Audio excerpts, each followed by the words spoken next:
And first of all, I would love to say, with the news that like Eldar are getting, like what I can only assume to be a really broken new codex with all these like fancy new models that will definitely have like broken new rules, I have to be the first one to say that I've always loved Eldar lore, and the models are so beautiful. And for that reason alone, I feel like I should just start an Eldar army. It's like if Miami Vice went 40K. What, you mean like nobody watched it?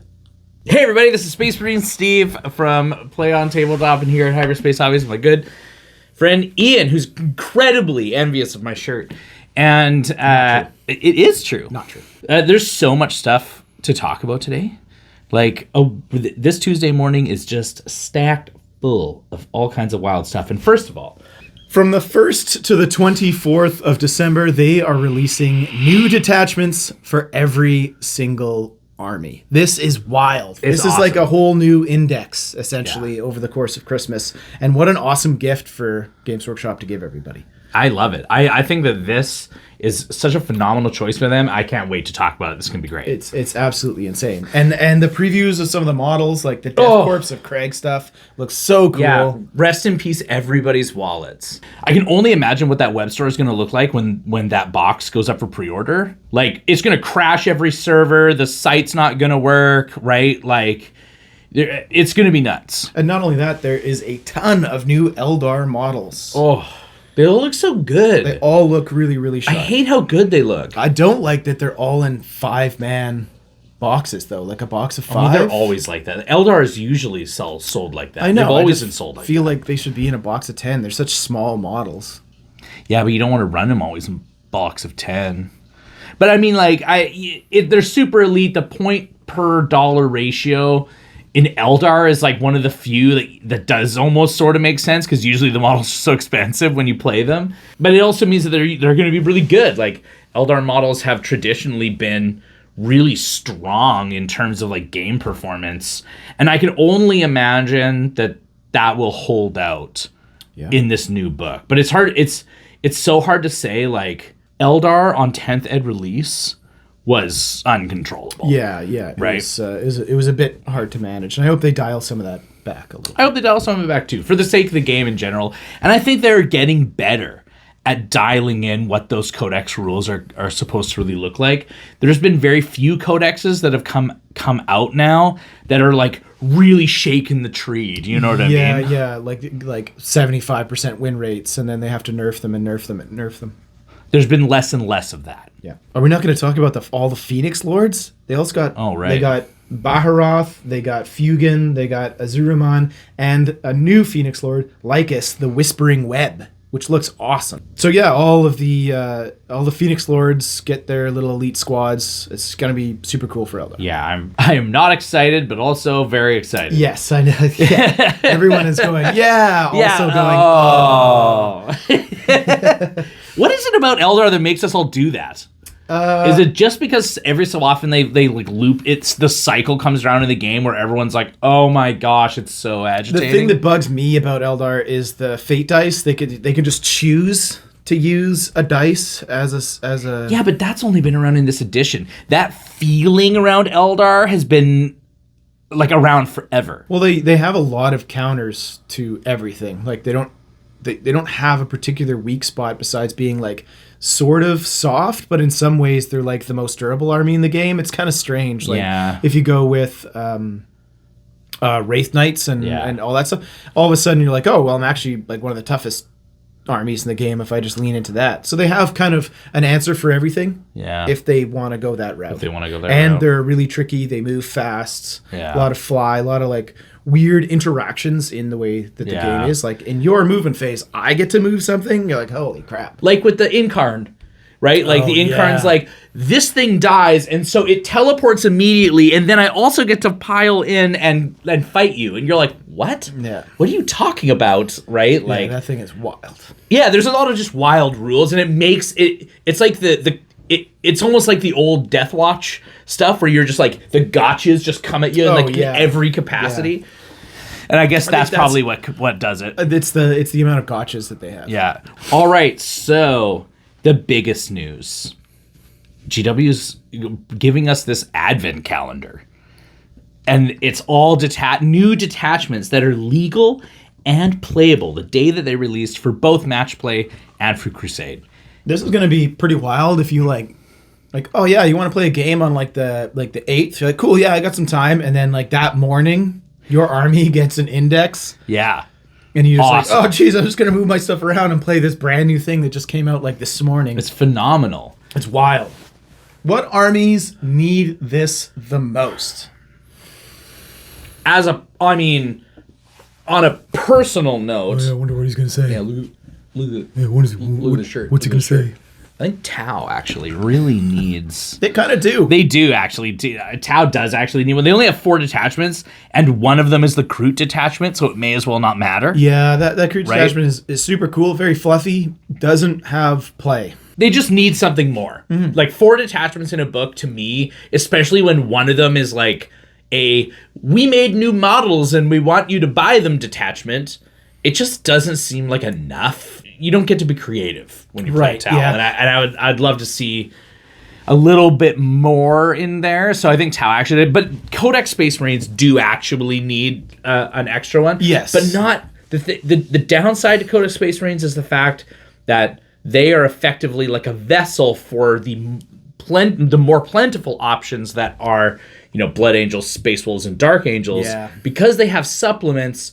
Those 3 are always going to kind of perform in a way that the Codex ones can't, because those supplements get to take everything that's in this core book, right? But I can't go the other way. Like I can't, play Ultramarines and then take an Inner Circle Task Force and play that. Like the water only flows one way, and so. But what if that's the detachment? What? Like Battle Brothers, where you can take a unit from Blood Angels and a unit from Dark Angels. I mean, crazy. Like they can do whatever they want. What do you think the detachment is going to be? I know what would make everyone crap themselves would be the Battle Company coming back. Please don't. There was a formation called the Battle Company, and in the Battle Company, you could take free transports. If you fill out all the slots in the formation, like you could have free transports, so it would give you like free drop pods. And this is back when there was no like rule of 3. There wasn't rule of anything. Nope. You could have like I ran an army that had 13 drop pods in it. There you go. And it was horrible. And half of them came down round 1 was the old rule or whatever. And it was just like dud, dud, dud, dud, dud, dud, dud. So the whole game's mine. That's not going to happen. But what do you we don't know, man. What do you think? Games Workshop is about to give out free rules. They're clearly all doing shots in the boardroom. I think it really is do you think it's going to be more generalized, or do you think it's going to be very specific, right? So, for example, Orcs have got like Speed Freaks, and it's a detachment that only focuses on that set of units, right? And Space Marines have the First Company, only the veterans. So are these new ones going to be more generalized, like a Gladius or something, where the stratagems function on everything? Or are they going to be hyper-focused and try and make people play a certain way? I really hope that they go with more of the index style, where the army bonuses like covers everything, as opposed to it singling out particular units like First Company or Speed Freaks. I think it'd be great if it was just army wide and you get to play with all your toys over Christmas, which I think would be the best. But some of these are going to be focused, namely the demon ones. Demons actually get four detachments, all mono god. Which is pretty sweet. Which is pretty wild. This is a lot more fun because, mainly because the enhancements that you're going to be able to give characters are going to make them unique and wild. Yeah. As opposed to the index, it's essentially like you almost 99% of the time want to give that enhancement to a greater demon. You don't want to give it to anybody else. Yeah, no. So it's really cool thinking about what they're going to do with Shadow of Chaos and... Yeah. And the mono god detachments. But there's a lot of armies that sort of need this. Codex Space Marines, Imperial Agents, Imperial Guard, Tau. All those ones sort of need another detachment to give them a bit of a lift. Yeah. It's going to make the first quarter of the year, complete chaos. Because nobody's going to be able to really lock down what's the best. Here's a question for you. are these going to be like, yes, tournament legal, yes, crusade legal, but are they actually going to be good enough to matter? Like, sometimes content gets put into the game that doesn't shake the coconut tree at all. Do you know what I mean? So, like, let's say all these Christmas detachments come out, and everyone reads them and goes, oh, well, Gladius it is. And just, right? Like, it could totally be that the Space Marine one comes out, everyone looks at it and goes, oh, like, I'll never play that. Yeah. I see what you tried to do, but you didn't do enough of it. I'll be playing Gladius. I'll be playing Gladius because it's just better. And, like, and then I also fear the reverse.